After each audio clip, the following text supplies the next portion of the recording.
Are you a red-blooded American patriot celebrating America's birthday? Do you believe that Jesus Christ himself came down from heaven and made America the greatest country on earth? Well then, this probably is not the book for you. It's called These Truths, A History of the United States by Jill Lepore. And I wanted to pick this book up because I am, in fact, a Canadian, meaning that when I was in school I didn't really learn that much about American history. I got a lot of dribs and drabs through cultural osmosis, of course, but what I really wanted was a big chunker of a book to tell me the whole story through a critical lens. That's what we're going to be looking at today, and what better time to talk about American history books like this than on the 4th of July during a year where American pride is at an all-time low. I can't imagine why that would be.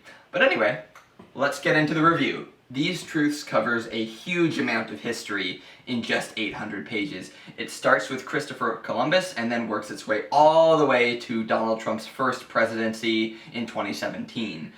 I knew going into this book that things would be very brisk, so I was already kind of expecting it.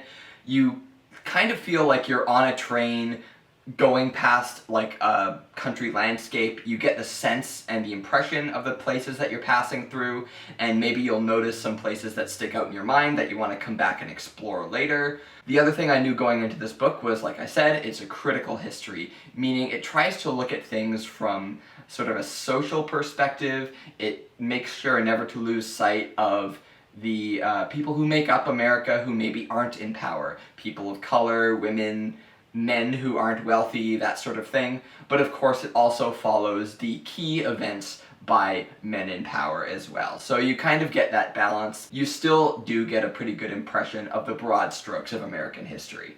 Lepore attempts to keep the narrative focused on the title of this book, which is of course a line from the Declaration of Independence.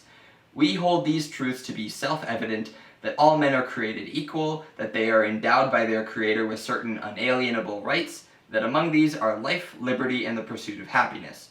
So, throughout the book, Lepore illustrates the struggle to uphold these truths, and key moments in American history where people had to reckon with this sentiment and expand it to make sure that their country really was as just as they wanted it to be. You also see the different perspectives. She shows you how the founding fathers could endorse this sentiment while also holding slaves at the same time, but then later down the road you see how people like the civil rights activists would quote the Declaration of Independence as a means of pressuring the United States to live up to its own promises. So, of course, the book is quite depressing and bleak for most of the way through, especially in the beginning. You see all kinds of atrocities, slavery, indigenous genocide, imperialism, but she manages to maintain a somewhat optimistic thread throughout by highlighting the activists who saw injustice and fought for change, fought for equality, and things like that. It's immediately clear when you pick this up that Lepore is writing for a very broad audience. This does not read like a dry history textbook at all. It's very colorful and almost like a novel with its prose style. I actually think it might go a bit too far, and some readers might find it patronizing. For myself, I was kind of mixed on it.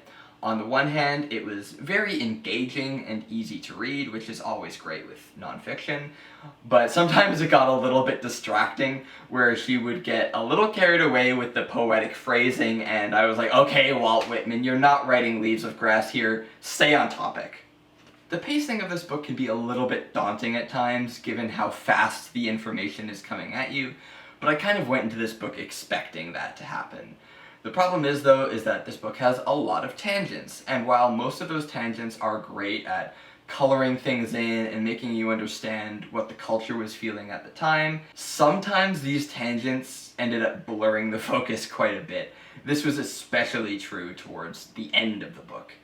But she has all these ways of keeping things organized. For example, the chapters are all broken up into 4 different sections, and each chapter is unified around a central theme. She's also pretty good at using small anecdotes to speak to broader historical things that were going on at the time. For example, she talks about Orson Welles' radio broadcast of War of the Worlds that freaked everybody out as a way to talk about media literacy and how new forms of communication were making people susceptible to misinformation. I should mention that I happened to start reading this book alongside an American friend of mine with a history degree. It's just that she happened to drop it like a quarter of the way in, and mostly that had to do with the writing style, but also because of the way that the book is fairly boilerplate in the subjects it approaches. Now, I happened to go into this book expecting that, but I still wanted nuance where nuance was to be found. And because I wasn't as versed in the history as she was, I had to kind of delegate to her and the author until I got to something I was more familiar with, which was the civil rights movement. I happen to know a lot about it, and I have to say that Lepore was pretty fair with it. She didn't go tunnel vision on Martin Luther King like I was afraid she was. She shows the full spectrum of the civil rights movement, from the NAACP, who are a little bit more by the books, to the Student Nonviolent Coordinating Committee and the Black Panthers, and sort of show the full spectrum of strategies, disagreements within the movement, and also showing how a lot of the building blocks that would lead to the Black Lives Matter movement were established during this period. She's also good at showing the nuance in social justice movements by their bigoted blind spots. For example, white feminism, fundamental Christians, and other things like that, which I found to be quite refreshing. Lepore does a really good job at drawing out the depth of American hypocrisy right from the start, and I learned a lot about the details of this that were just absolutely appalling. For example, America does a revolution against the monarchy, which is great. They have all these ideals about justice and equality and democracy, and then, within a few years of their revolution, the Haitians start a revolution against the French because they don't want to be slaves anymore. Imagine that. And they use the exact same rhetoric that the Americans used to cast off their chains, so to speak. And the Americans say, wow, we should crush this slave revolution underfoot. So they start selling arms and support to France so that they can do so. And then, of course, you've got this deep-seated obsession with maintaining slavery that went far beyond what I knew about it.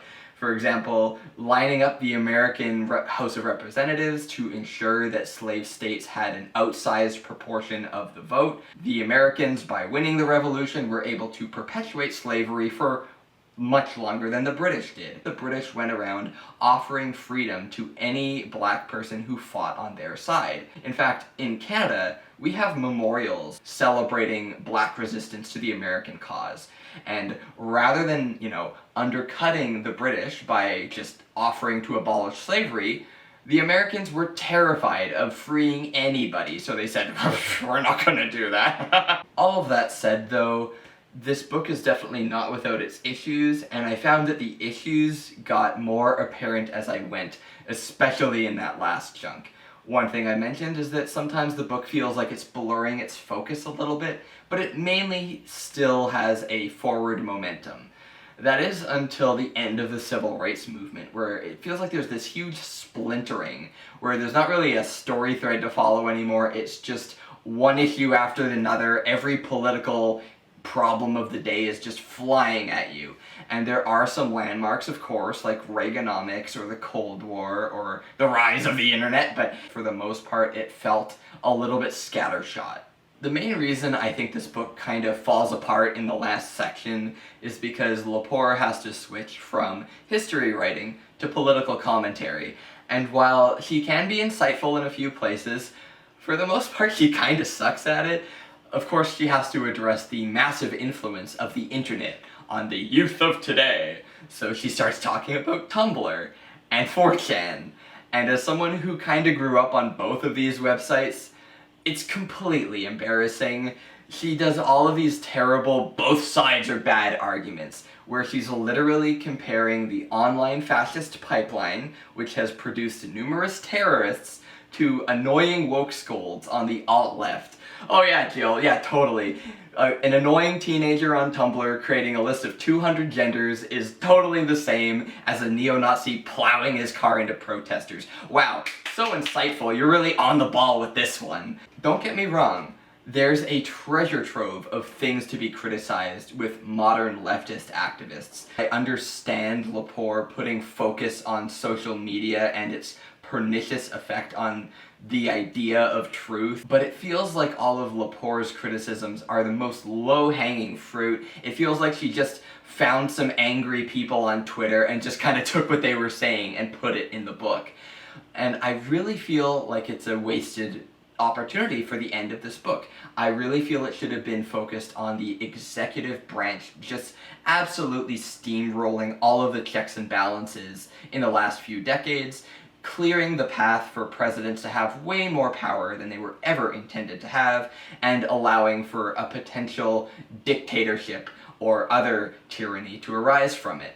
Now, she is rightfully critical of modern presidents, including Trump, Obama, Bush, what have you, but she seems unnervingly naive about the direction that her country is headed in. But anyway, that's minor. Of course, like I said, this is a huge book, and the last 100 pages being a letdown didn't completely spoil the whole experience for me. When I first finished the book, the ending left maybe an oversized bad taste in my mouth, but as it's faded in the rear view a little bit, I've been able to look at the whole thing, so I bump it up a little bit to a 7 out of 10. Okay? The book has some problems, sure, but overall it does what it set out to do.